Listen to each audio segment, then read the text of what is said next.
Titignan natin yung amount na given sa kanila. So, payment for medicine is 70,000, information 110,000, kung titignan nga naman ninyo para siyang grabe naman 'yan, medicine 70,000, 150,000 information lang, 70,000 information lang, 80,000 blah, blah, blah, ganito, ganyan. So, just an example of amount given to these people. I'll give you an example of the Bureau of Correctional. Kung papaano kung papaano I mean, dito sasabihin niyo nalulula kayo 'no? Pero sa isang ahensya pa lang just like sa Bureau of Correctional, malulula kayo kung papaano sila nag-o-overprice, kung totoo nga ba na nilalagay nila dito sa proyekto kuno nila itong budget na ito, malulula ka talaga. But when you go see inside the facility, makikita nyo kawawa yung mga prisoners natin. Kawawa po sila, yung mga detainees, hindi po kulang-kulang yung pagkain nila and the facility.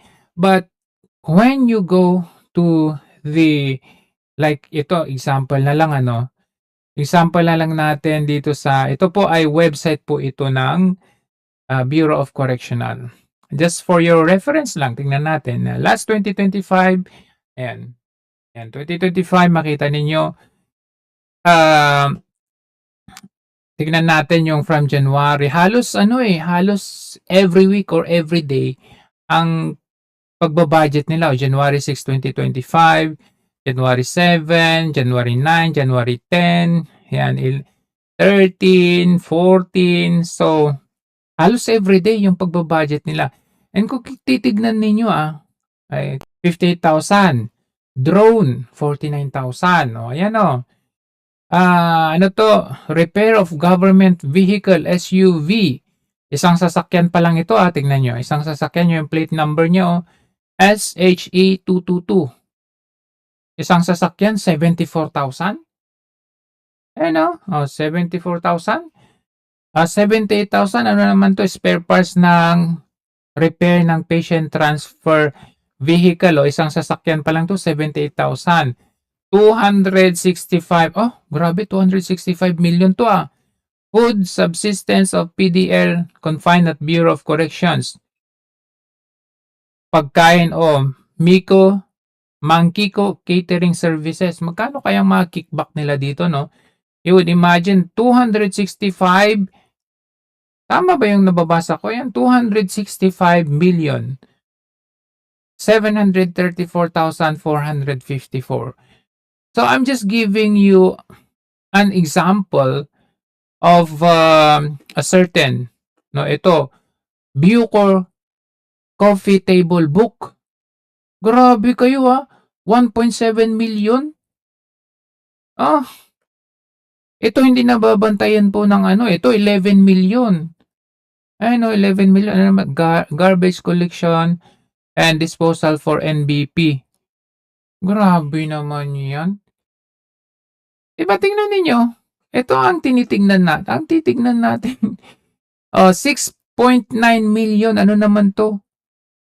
Dedicated internet connection for NBP. Connection lang. Internet connection.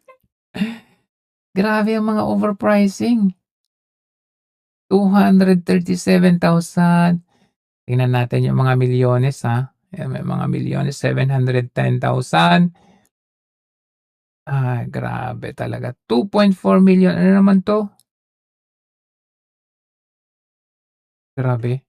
Hardware. 2.4 million, 1.9. January pa lang to We're talking about January. 2.4. Ano naman to? Procurement of diesel and gasoline fuel. For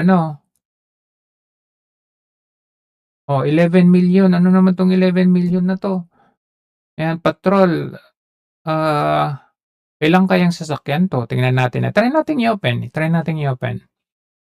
Notice to proceed.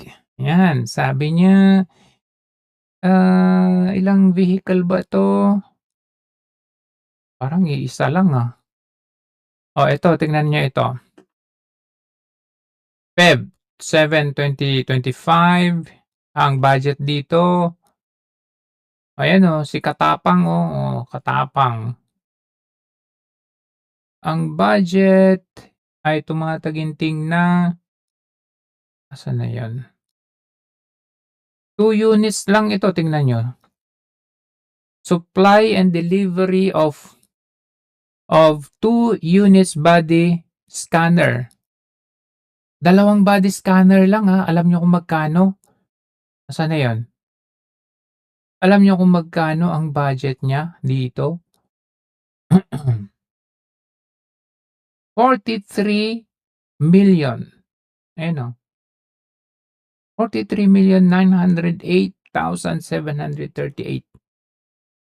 Grabe, 2 scanner lang. So ito January, January. Tapos tingnan natin yung Feb. Feb ganun din. Ang tataas 1.7, 98, 2,000,000. So basically for the whole year, tingnan niyo, for the whole year 19,000,000. Ano kaya 'tong 19,000,000 na 'to? Rental pa lang 'to, 19,000,000 Rental of K9 security services for New Bilibid Prison. Rental lang 'yan 19.8 million. Ito naman internet connection lang 'to 6.9 million. Dedicated internet connection for NBP. Tingnan niyo 'to, overpricing. Wag ko na i-open na high blood. I mean, ito pa lang Bureau of Correctional pa lang ito. Pero ilan bang inaano nila kay VP? 125 million. Pero ito, isang buwan pa lang kulang-kulang pa yung 125 million. Hanggang December to, halos everyday. 2025 ito. Tingnan natin 2026. 2026 naman. 2026. Ito may 9 million. Ano to? Delivery ng military, police, and security equipment. Anong klaseng equipment yan? Pinapakita ba anong specific equipment yung mga yan? Ito 7 million, July 30. Isang araw pa lang July 30. Ano naman to? Facility related equipment. Anong related equipment? Specific nga. Wala silang ito halos 1 million. Ano naman to? Machine. Baggage scanner machine. So, ang tanong natin, totoo ba na napo-purchase ang mga ito? Para kayo ay laging binabato si VP Sara 1.3 million. Ano naman ito? Machinery. Grabe talaga. Ano naman to? 100, 145, 22, 298,000. So, ayan po.